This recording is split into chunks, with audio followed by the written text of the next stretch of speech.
What if everything you've been told about staying healthy as you age is fundamentally wrong? Not just slightly off, but completely backwards. Most of us have been conditioned to believe that the key to longevity lies in intensity. Pushing harder, running faster, lifting heavier weights. We're told that aging is inevitable decline, that stiffness and weakness are just the price of getting older. But what I'm about to share with you comes from decades of medical practice in a country where people routinely live into their hundreds while maintaining independence, strength, and mental clarity that would astound the average Western doctor. I'm a Japanese physician with 40 years of clinical experience in longevity medicine and geriatric health, and I've spent decades studying why Japanese seniors don't just live longer, they live better. They climb stairs without struggling. They bend down to pick things up without pain. They maintain their independence without assistance. And here's what shocked me after reviewing thousands of cases. It has almost nothing to do with genetics. It has nothing to do with special diets or supplements. It has everything to do with one specific ritual that almost nobody in the West knows about. Stay with me, because what you're about to discover will fundamentally change how you think about aging and what's actually possible for your health in the next 10, 20, or 30 years. When we look at the elderly population in Japan, and I mean people in their 80s, 90s, and beyond 100, there's a consistent pattern we see in the medical data that gets completely overlooked in Western research. It's not that Japanese people have stronger muscles. If anything, as a population, they tend to be smaller and less muscular than Americans. It's not that they exercise more intensely. In fact, most Japanese elderly are quite modest in their activity levels. What sets them apart is something far more subtle and far more powerful. It's about understanding what actually causes the cascade of aging, and then preventing it at the source before it even starts. The irony is that many Japanese doctors stop recommending intense exercise to their oldest patients. Not because exercise is bad, but because they've recognized something that Western medicine is still struggling to understand. The real enemy of aging isn't weakness. The real enemy is immobility. And there's a massive difference between the two. What you're about to learn is based on direct observation of how Japanese elders actually live. Not theoretical research, not what we think should work, but what actually does work, repeated across thousands of individuals over decades. You'll understand the specific biological mechanisms that cause the majority of age-related disability. You'll discover the daily ritual that addresses these mechanisms directly. You'll learn which foods support the process. And most importantly, you'll understand how to apply this knowledge to your own life, starting today. This isn't about adding hours to your life. This is about adding life to your hours. It's about maintaining the ability to live independently, to move without pain, to do the things you want to do without needing help. It's about understanding that aging doesn't have to mean decline, and that many of the limitations we accept as inevitable are actually preventable. The journey from vibrant mobility to assisted living doesn't happen because of age itself. It happens through a specific sequence of biological events that your body gives you clear warning signs about, if you know what to look for. And once you understand this sequence, you can interrupt it. You can essentially pause the aging process where it matters most. This is what I've seen work across decades of medical practice. This is what keeps Japanese seniors independent while so many of their Western peers lose autonomy. And this is what I'm here to reveal to you completely, without filters, without the usual medical disclaimers, just the pure mechanism and how to apply it. So stay engaged, because the next section will show you something that most people completely miss about why they become less mobile as they age. Before we go deeper, I want to say something. If you've made it this far, it means you're serious about understanding what's really happening to your body. You're not here for motivational quotes or false promises. You're looking for real information that actually works. That tells me something about who you are, and it's why I'm asking you to engage with this content in a meaningful way. Leave a comment below. Not because I'm asking for engagement metrics, but because I want to know what resonates with you. Share what brought you here. Are you feeling the first signs of stiffness? Are you watching a parent or someone you love start to slow down? Are you past 50 and noticing that recovery isn't what it used to be? Tell me. The community that's building here is filled with people who are awake to the reality that what they do now determines everything about their health in the next decade. Your comment doesn't just get lost in the feed. It starts a conversation with other people who are on this same journey. If this makes sense to you so far, if you feel like someone finally explaining what you've sensed all along, hit the like button. Not for me, but as a signal to yourself that you're taking your health seriously. And please subscribe to this channel. Not because of hype or because I'm asking, but because what's coming next will change how you understand your body completely. And when you finish watching this, you'll want to watch the next one immediately. This is the kind of information that builds on itself. Each piece matters. Each section reveals something that makes the previous section make more sense. We're about to enter the territory where most people get it wrong, where the common wisdom about fitness and aging completely misses the point. And once you understand what I'm about to show you, you won't unsee it. Every time you watch someone struggle to bend down or see a senior lose independence, you'll recognize exactly what went wrong and exactly when it could have been prevented. So settle in. This is where the real knowledge begins. After 50, collagen in your connective tissues breaks down faster than your body rebuilds it. Collagen is the structural protein holding everything together: tendons, ligaments, fascia, joint cartilage. When it degrades, your entire mobility system changes. Simultaneously, synovial fluid in your joints becomes less viscous, thinning and providing less protection. Your fascia loses elasticity. Here's what Western medicine misses. This is not a strength problem. You can be incredibly strong and completely immobile. A person with impressive deadlift strength but unable to touch their toes demonstrates this perfectly. Strength and mobility are entirely different systems. After 50, mobility declines faster than strength. I've examined thousands of elderly Japanese patients. The ones maintaining independence into their 90s were not the strongest, they were the most mobile. They could squat deeply, rotate their spine, reach across their body. This ability to move through full range of motion determines independence. Mobility loss creates a cascade. Tight hip flexors shorten your stride, changing walk and balance. Rigid thoracic spine eliminates self-correction during stumbles. A tiny balance loss becomes a fall. After 70, falls mark the beginning of dependence. Flexibility declines silently.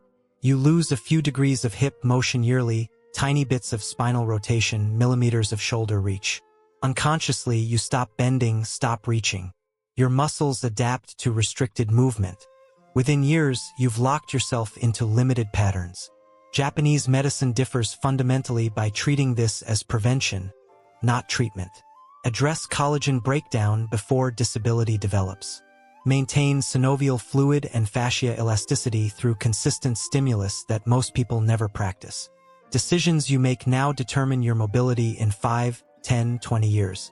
The prevention window remains open, and halting this decline is simpler than believed. Comment, "This makes sense to me," if this explanation feels like the missing piece. The ritual Japanese elders practice is simple but requires precise timing and structure. This is where most Western flexibility attempts fail. People treat stretching as optional. Japanese medicine treats it as medical intervention. Stretching prevents problems before they start. The ritual is performed daily, integrated into morning routines. Morning is ideal because cortisol levels are elevated and overnight horizontal position makes connective tissues pliable. The ritual takes 15 to 30 minutes, but consistency matters more than duration. When you stretch consistently, the first 2 to 3 weeks produce neurological changes. Your nervous system learns to allow greater range of motion. Muscle spindle receptors recalibrate. Your body's awareness of joint position expands. This is why people feel looser within weeks, though collagen hasn't remodeled yet. After 4 to 6 weeks, body begins actual collagen remodeling.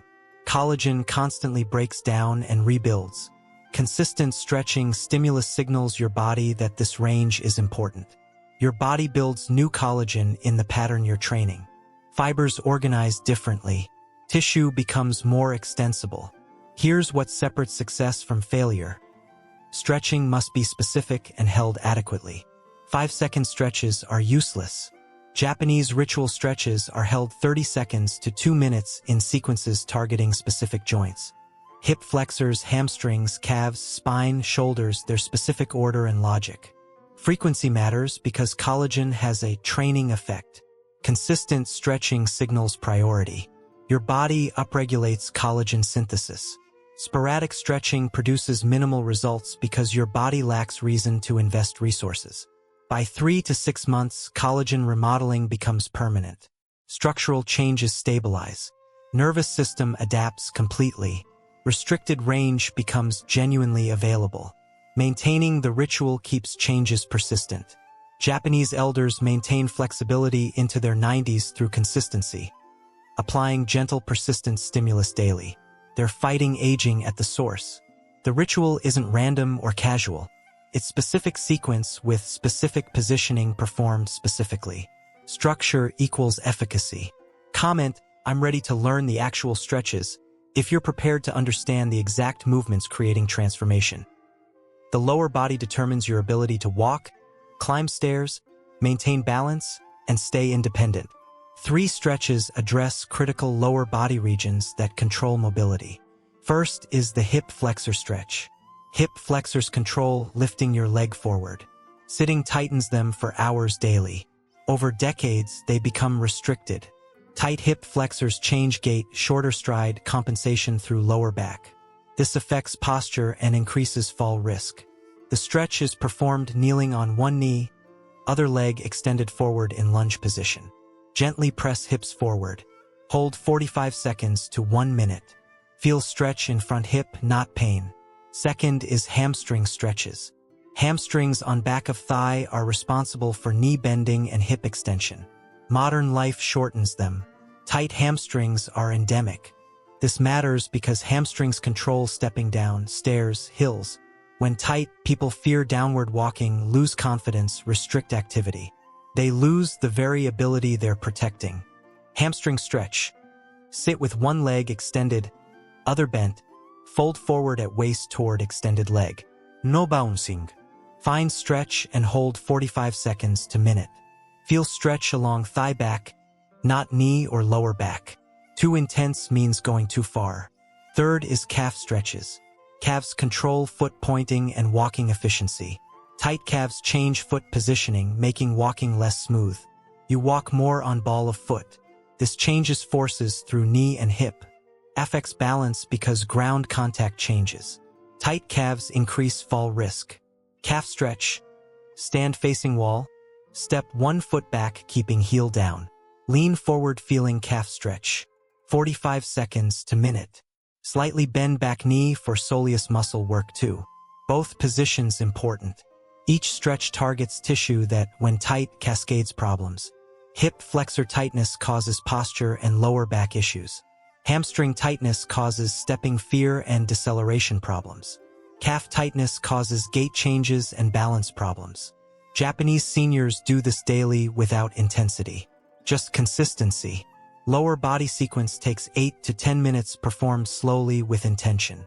Those minutes daily for months determine whether someone walks confidently or shuffles fearfully, climbs stairs or avoids them, maintains independence or loses it. Comment, show me the upper body when ready for critical balance and fall prevention regions. The upper body and spine are where something crucial happens that most people completely overlook in discussions about aging and fall prevention. Your ability to prevent a catastrophic fall doesn't just depend on your legs. It depends on your spine mobility and your shoulder range of motion. These areas determine whether you can catch yourself during a stumble or whether you're helpless when balance is lost. And this is where Japanese medicine becomes brilliantly practical. The first of these stretches addresses the thoracic spine, the mid-back region where your rib cage attaches. Your thoracic spine is responsible for rotation. It's how you can turn your head and shoulders to look behind you. It's how you maintain a neutral posture. It's how you extend backward. And here's something most people don't realize. Thoracic mobility is directly connected to your ability to self-correct during a stumble. When you start to fall or lose balance, your nervous system initiates an immediate correction. Your arms move to catch yourself. Your trunk rotates to redistribute your center of gravity. Your spine extends to stabilize you. But all of this requires thoracic mobility. When your mid-back is rigid and can't rotate, your body's ability to self-correct is severely compromised. I've examined elderly patients with severe thoracic stiffness, and they share a common trait. they walk carefully. They move precisely, because deep down they know that if they lose their balance, they won't be able to catch themselves. Their neurological system is aware of the limitation. They compensate by moving less, being less adventurous, taking smaller steps, and this restriction compounds the problem because reduced movement leads to further stiffness. It's a declining spiral. The thoracic spine stretch is performed by sitting upright and then rotating your trunk to one side, reaching your arm across your body. You can intensify the stretch by placing your other hand on your opposite knee and gently pressing. You hold this position for 45 seconds to a minute, feeling the stretch across your mid-back and ribcage. Then you switch sides. This simple movement pattern directly addresses the rotation that you need for stability and self-correction. The second stretch addresses shoulder mobility, specifically external rotation and horizontal extension. Your shoulders control your ability to reach and to use your arms for balance. When you start to fall forward, you reach your arms forward to catch yourself. Your shoulders need to be able to extend forward fully. When you stumble sideways, you reach out to catch a railing or catch yourself on something. Your shoulders need to have external rotation available. When your shoulders are tight, these protective responses are limited. The shoulder stretch is performed in a simple way. One arm extended across your body at shoulder height, and the opposite arm bringing it further across your chest. You hold it for 45 seconds to a minute, feeling the stretch in the back of your shoulder. Then you work the other arm. Additionally, you can perform a shoulder extension stretch by grasping your hands behind your back and gently lifting your hands upward, which opens your chest and stretches the front of your shoulders. These movements ensure that you have full range of motion for protective arm movements. The third critical stretch addresses the entire spine extensibility, your ability to extend backward. Spinal extension is how you maintain upright posture against the constant pull of gravity. As people age, they tend to develop a forward head posture and forward thoracic rounding. This is called hyperkyphosis, and it's strongly associated with fall risk because your center of gravity shifts forward. When you're bent forward, any loss of balance throws you forward faster than if you're standing upright. The back extension stretch addresses this by stretching the anterior structures and strengthening the posterior chain. This can be performed lying on your back with a foam roller or rolled towel under your mid-back, allowing your arms to hang backward as your body sinks into an extended position over the roller. Or it can be performed by lying on your stomach and pressing your chest upward with your hands, creating a gentle back bend. The key is that you're creating length in your front body and mobilizing your spine into extension. You hold this for 30 seconds to a minute, breathing steadily. Now here's the integrated importance. When your thoracic spine can rotate, when your shoulders have full mobility, and when your spine can extend, your body can respond to loss of balance. These aren't aesthetic improvements. These are literally survival mechanisms. The difference between a person who falls and gets hurt versus a person who falls and catches themselves is often just these specific mobility components. I've noticed in my decades of medical practice that the elderly patients who have the fewest falls are not the ones who exercise the most. They're the ones who have maintained mobility through this kind of consistent stretching. They maintain it because when they lose balance, their bodies can still recover. Their nervous system is less fearful because they've maintained the physical capability to respond. And this psychological confidence, knowing they can catch themselves, actually leads to more activity, more walking, more engagement. It becomes self-reinforcing. The upper body stretches take perhaps 5 to 7 minutes when performed with adequate hold times and both sides. Combined with the lower body stretches, the entire ritual is under 20 minutes. But those 20 minutes per day, sustained for weeks and months, determine whether someone is someone who falls and gets hurt or someone who maintains balance into their 90s. Comment below. This is making sense now if you're beginning to see how all these pieces fit into a complete system. Here's where something happens in the Japanese stretching ritual that separates it completely from casual Western stretching practices. Most people hold a stretch and think about whether they're getting the position right. Japanese medicine teaches something different. The way you breathe while stretching fundamentally changes what your body does with the stimulus you're providing. This is not mystical. It's pure physiology, and once you understand it, you'll realize why breathing pattern is just as important as the position itself. When you hold a stretch incorrectly, which is what most people do, you create what's called the stretch reflex. Your muscles have sensors called muscle spindles that measure stretch. When they detect rapid or aggressive stretching, they trigger a protective response. They contract. Your body is trying to prevent injury by shortening the muscle when it senses rapid lengthening. This is why bouncing in a stretch is counterproductive. The bouncing triggers the protective reflex, which actually shortens the muscle you're trying to lengthen. You end up fighting against your own neurological system. But here's what changes when you add conscious breathing. When you inhale, you increase intrathoracic pressure and activate your sympathetic nervous system slightly. When you exhale, particularly with a slow, deliberate exhale, you activate your parasympathetic nervous system. This is the system that tells your body it's safe to relax. It's the system that reduces muscle guarding and allows lengthening. In Japanese stretching practice, you're taught to take deep inhales through your nose, then slow, controlled exhales through your mouth while you're holding the stretch. The exhale is longer than the inhale. This breathing pattern essentially tells your nervous system that you're safe, and that allows your muscles to relax more completely into the stretch. What happens neurologically is that your parasympathetic activation reduces something called muscle tone, the baseline level of contraction in your resting muscles. As muscle tone decreases, the muscles are able to lengthen more. You're not stretching harder. You're creating the conditions where your body allows deeper lengthening to happen naturally. This is why Japanese elders can achieve remarkable flexibility without straining. They're working with their physiology rather than against it. There's another component to the breathing that relates directly to collagen adaptation.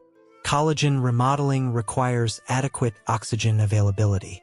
Controlled breathing increases oxygen delivery to the tissues you're stretching. When you're holding a stretch with rapid, shallow breathing, you're not delivering adequate oxygen to the connective tissues that are being loaded. When you're holding a stretch with slow, deep breathing, you're saturating those tissues with oxygen, which facilitates the cellular adaptation process. The collagen fibers are being stretched and simultaneously being provided with the oxygen and nutrients they need to respond to that stimulus. Additionally, the breathing pattern you use during stretching affects something called the intra-abdominal pressure. When you breathe deeply into your diaphragm, truly diaphragmatic breathing rather than chest breathing, you create stability in your core. This is important because true spinal flexibility comes not from the spine being loose, but from the spine being stable through its center. The deep breath and the resulting abdominal pressure support the spine during stretching, which allows greater lengthening without creating instability or strain. Here's the practical application that Japanese practitioners use. For each stretch, you begin by finding the stretch position. You're not aggressively pushing into the stretch. You're finding a position where you feel clear stretch sensation but not pain. Then you take 3 to 5 deep inhales through your nose, and with each exhale, you allow the stretch to deepen slightly. You're not forcing it. You're just allowing gravity and your exhales to take you deeper. By the end of those 3 to 5 breath cycles, you're typically deeper in the stretch than you started, but you've done it through your nervous system's permission rather than through force. The breathing also affects facial hydration. Fascia is about 60% water, and that water needs to be distributed properly for the fascia to move smoothly.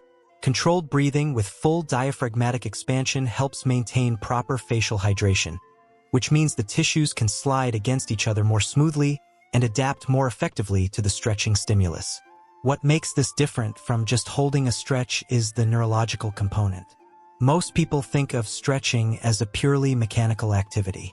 You're just lengthening tissue, but Japanese medicine recognizes that stretching is a neurological event. You're communicating with your nervous system. You're telling it that this range of motion is safe and important. And the way you breathe determines what signal you're sending. I've watched patients transform their flexibility not by stretching more intensely, but by learning to breathe properly during stretches. The same stretch held for the same duration produces different results when the breathing is different. This is why technique matters. This is why someone performing these stretches casually will see modest results, while someone performing them with proper breathing will see remarkable transformation. The breathing pattern becomes automatic after a few weeks of practice. You don't have to think about it. Your body learns to enter the parasympathetic state while you're stretching. The stretches become almost meditative, which is another reason Japanese elders stick with the ritual. It's not a struggle. It's a peaceful part of the day. and the physiological results are far superior to forced, strained stretching. Type in the comments, "I understand the breathing now," if this explanation of how breath affects tissue adaptation makes sense to you. This is the section where most people make their first major mistake with flexibility training, and understanding it will determine whether you get results or join the vast majority of people who try stretching, see minimal progress, and give up within a few weeks. The timeline for flexibility improvement is not fast. And once you understand why, you'll stop expecting fast results and you'll stop giving up prematurely. When Japanese doctors measure flexibility progress in elderly patients, they're not looking at 1 week or 2 weeks. They're measuring in months. And there's a specific biological reason for this timeline that separates temporary gains from permanent structural changes. Your body doesn't remodel collagen in days. It takes time. And different aspects of the adaptation happen on different timelines. In the first 2 to 4 weeks, the changes you experience are almost entirely neurological. Your nervous system is adapting to the stimulus. Your muscle spindles are recalibrating. Your nervous system is learning that this range of motion is safe. This is why people sometimes feel looser immediately after starting a stretching practice. Not because collagen has remodeled, but because neurological barriers to movement have decreased. Your nervous system was essentially guarding against motion, and that guard is being released. This is why some people feel dramatic differences in the first few weeks. But if they stop stretching, this improvement completely reverses within a few weeks because there's been no structural change. The critical phase starts around week 4 to week 6. This is when your body begins actual collagen remodeling. Collagen synthesis increases. New collagen is being laid down in the stretched position. But this is still happening at the microscopic level. You might feel measurable improvement, you can reach farther, bend deeper, move more freely, but the structural changes are still relatively modest. This is the phase where most people expect the changes to continue at the same rate they were experiencing in weeks 1 through 4. But the adaptation slows because you've already achieved most of the neurological gains. The remaining gains require actual tissue remodeling, which happens more slowly. Between weeks 8 and 12, you see more substantial structural changes. Collagen is being remodeled in meaningful quantities. The architecture of your connective tissues is changing. Your fascia is becoming more extensible. Your synovial fluid is becoming more viscous and protective. These changes are real and permanent, but they take time. Someone who started stretching 8 weeks ago can now move with noticeably greater freedom than someone who just started, but they might not see as dramatic a difference between week 8 and week 10 as they saw between week 1 and week 3. Here's why this timeline matters. Most people expect linear improvement. They expect that if they see great gains in the first 2 weeks, they'll continue seeing great gains. But that's not how biological adaptation works. The first weeks are neurological, which happens quickly. The next phase is structural, which happens more slowly. If you don't understand this, you interpret the slower progress as a sign that what you're doing isn't working. You get discouraged. You stop. You completely lose the structural gains that are still accumulating. By the 6-month mark, something remarkable happens. The collagen remodeling becomes relatively stable. The structural changes in your connective tissues are no longer in a state of active adaptation. They're in a state of stability. Your flexibility has improved substantially, and that improvement is now relatively permanent. If you were to stop stretching at this point, you wouldn't immediately lose the flexibility you've gained because it's now structurally integrated. However, without maintenance stretching, you would gradually lose some flexibility over months because collagen is constantly being remodeled in your body, and without the stimulus of regular stretching, your body would adapt back toward a less flexible state.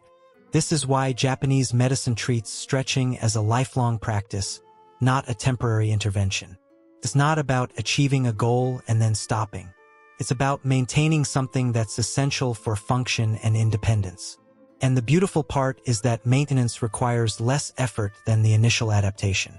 Once you've achieved the flexibility gains, 15 minutes of daily stretching maintains the improvement. You don't need to push as hard. You don't need to explore the edge of your range constantly. You just need to maintain the stimulus. The timeline tells us something important about commitment. The first 4 to 6 weeks are the hardest because you're going through the neurological adaptation and you haven't yet experienced the structural changes that feel truly permanent. But if you push through this phase, the next 8 to 16 weeks reward you with tangible structural improvements that feel and function completely different. And after 6 months, you're locked in.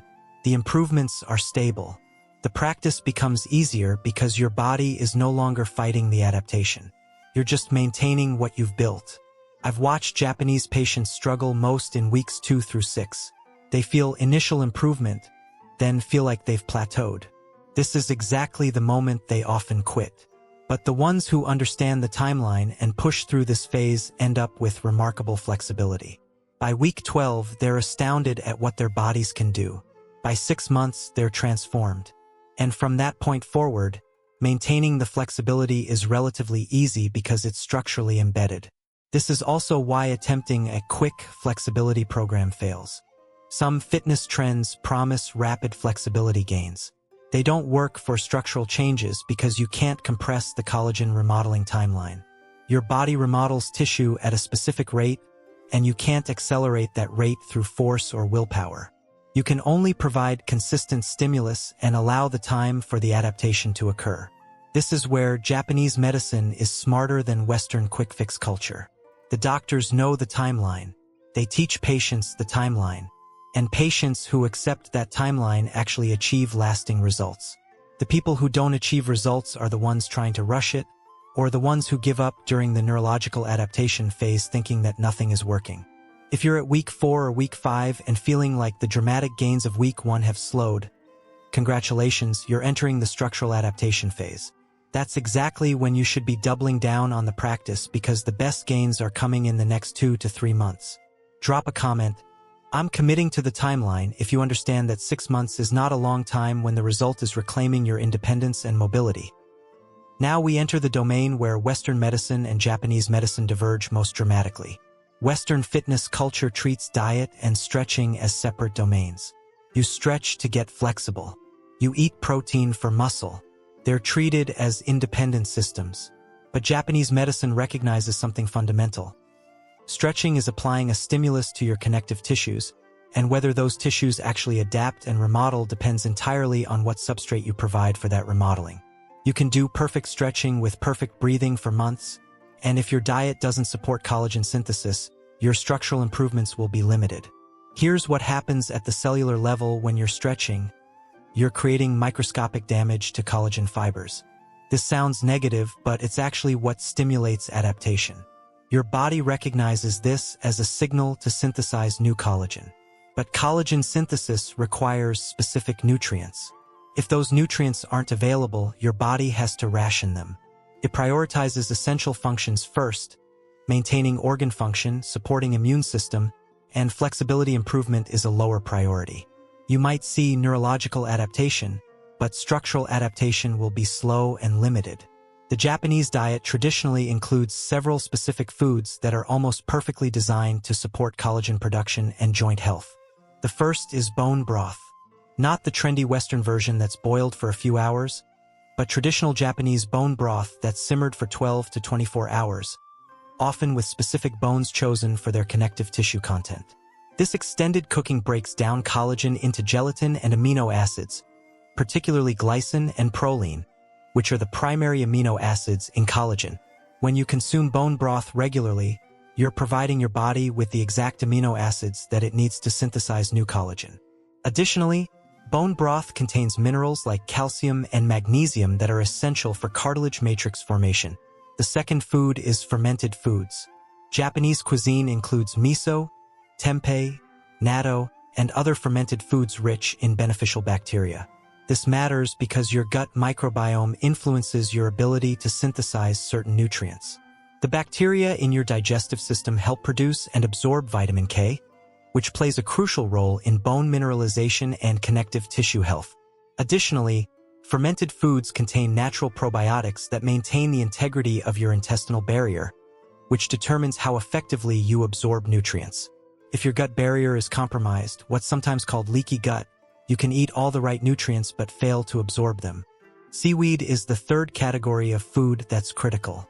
Japanese cuisine uses various types of seaweed, nori, kombu, wakame, which are extraordinary sources of minerals including iodine, selenium, and particularly minerals that support cartilage, sulfur compounds that are part of the cartilage matrix structure.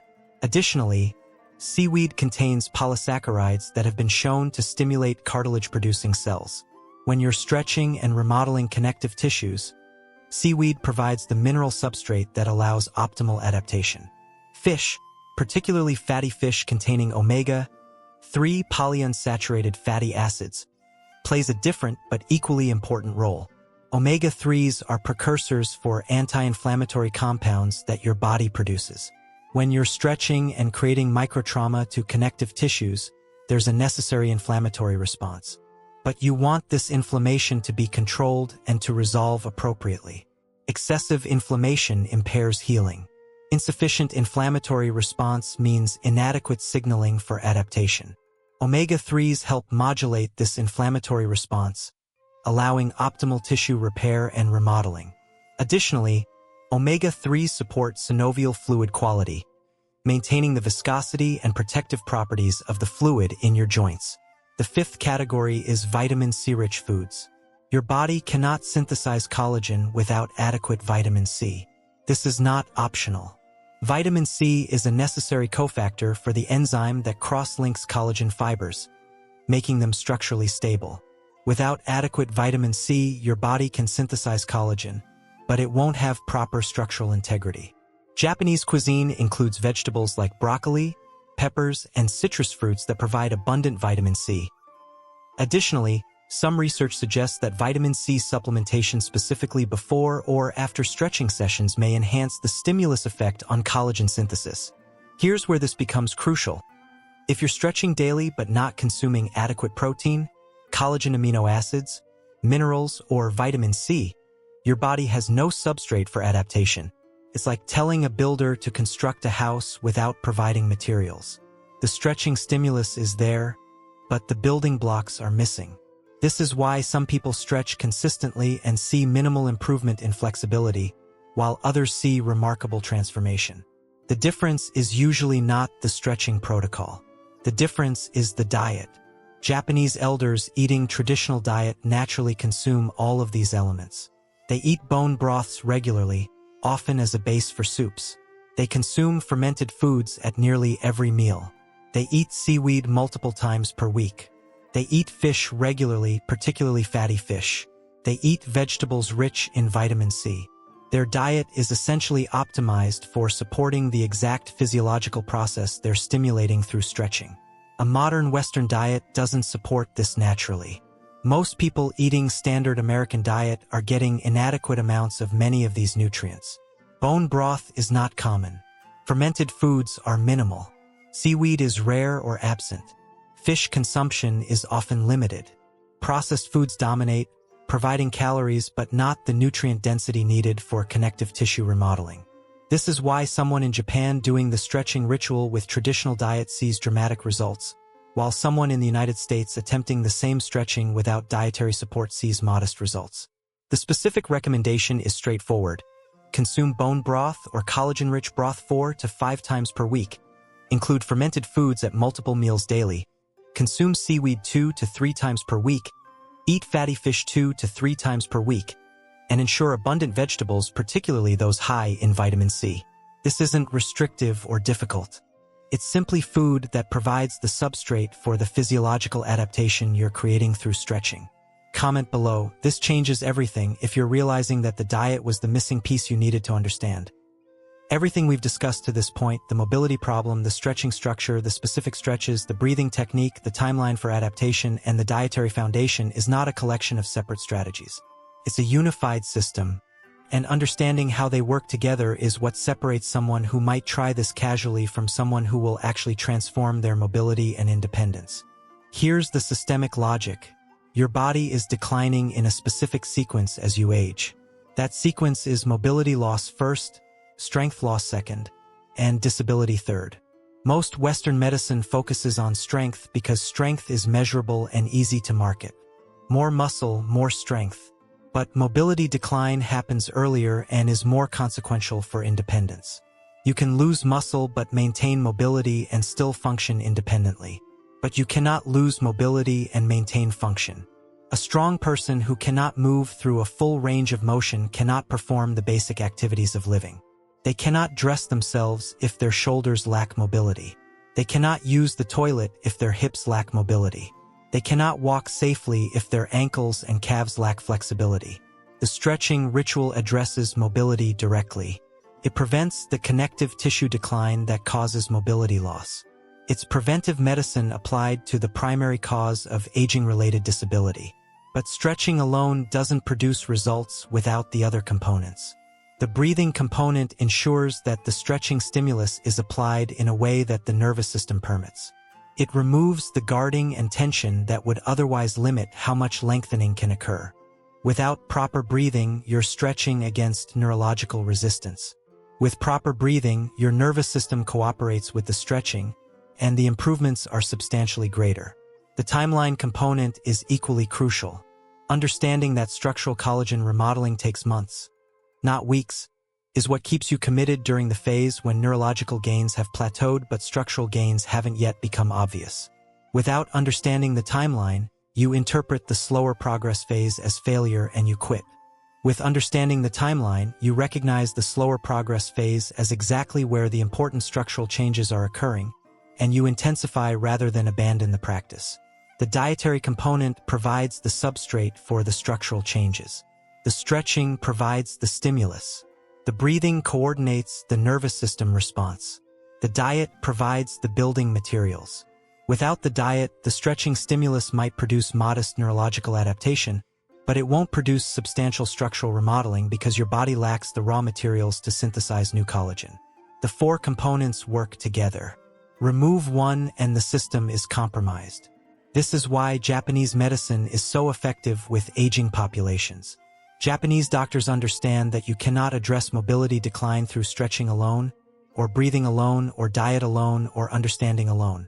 You have to address all components simultaneously because they're fundamentally interdependent. The stretching stimulus tells your body to remodel collagen. The breathing removes neurological barriers and increases oxygen availability for that remodeling. The diet provides the materials for collagen synthesis. Understanding the timeline keeps you committed long enough for the structural changes to manifest. What makes Japanese elders stand out is not genetic superiority. It's not that they're fundamentally different from Western populations. It's that they're applying a complete system consistently over years and decades. The habit of stretching daily is embedded in their culture. The diet that supports connective tissue health is traditional in their food system. The understanding that flexibility is essential for independence is part of their medical education from doctors and from elders. And the timeline acceptance, understanding that things take time, is embedded in their cultural philosophy. When you look at a 95-year-old Japanese woman who can still squat down and stand up without assistance, who can reach overhead without restriction, who can rotate her spine and look over her shoulder, and who can walk with confidence, you're not looking at genetic luck. You're looking at decades of applying this system. You're looking at thousands of days of stretching, thousands of meals containing bone broth and fermented foods and seaweed and fish, thousands of breathing practices that have rewired her nervous system to allow full range of motion. And the accumulated result is independence that most Western seniors have surrendered. The practical application of this systemic integration is straightforward. You commit to daily stretching, 15 to 20 minutes in the morning with proper breathing. You modify your diet to include foods that support collagen synthesis, bone broth multiple times weekly, fermented foods at most meals, seaweed regularly, fish regularly, abundant vegetables with vitamin C. You accept the timeline, understanding that significant structural changes will be visible around 3 months, substantial transformation by 6 months, and permanent resilience by a year. And you recognize that this is not temporary. This is a lifelong practice. Just as you brush your teeth daily to prevent tooth decay, you stretch daily and eat well to prevent mobility decline. The beautiful part of this system is that it's not complicated. It's not expensive. It doesn't require gym equipment or special supplements.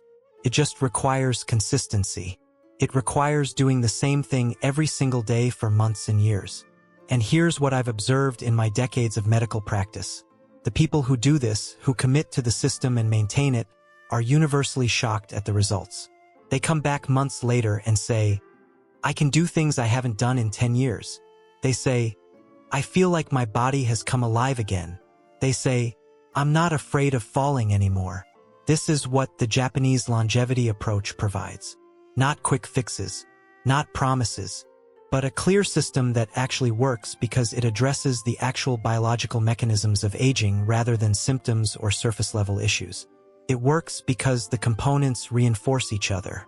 It works because it's based on decades of medical observation rather than marketing hype. And it works because once you commit to it, your body has no choice but to respond. The decision point is now. You understand the mechanism. You understand the stretches. You understand the breathing. You understand the diet. You understand the timeline. You understand the integration. You have all the information you need to potentially transform your mobility and your independence. The only question remaining is whether you're going to apply this knowledge or whether you're going to continue with the patterns that have led to the current state of your health. Drop a comment. I'm applying this system. If you're making the commitment to yourself to start this practice and transform your aging trajectory, you've just gone through information that most doctors never discuss with patients. You've understood mechanisms that the fitness industry has no incentive to explain. You've learned a system that transforms the aging process for people who commit to it. And now you're at a moment where you have two paths. One path is to finish watching this video, feel inspired briefly, maybe save it, and then return to the patterns that created the mobility problems you have right now. That path is familiar. It's easy. It requires nothing from you. And in 5 years, you'll probably regret not starting today. The other path is to recognize that you just received information that could determine whether you walk independently at 85 or require assistance. You received information that could determine whether you can play with grandchildren or whether you're limited to a chair. You received information that could determine whether you're scared of falling or confident in your body. And that information is worth acting on immediately. I'm asking you to subscribe to this channel. Not for me, for you. Because the next video will show you the exact daily routine, the specific stretches in the specific order with the exact breathing pattern that Japanese elders use. And the video after that will show you how to modify your diet to support this transformation. And the video after that will address the specific obstacles that come up when you're in month 2, month 3, month 4. You'll have a complete resource that takes you from understanding to application to results. Like this video. I know that sounds like a typical request, but here's why I'm asking specifically. When you like a video, you're not just rating my content. You're signaling to the algorithm that this information matters. You're ensuring that other people, maybe people who are watching their parents lose independence, or people who are starting to feel their own mobility decline, actually see this content. Your like is literally the mechanism that gets this information in front of people who need it. And comment, not to boost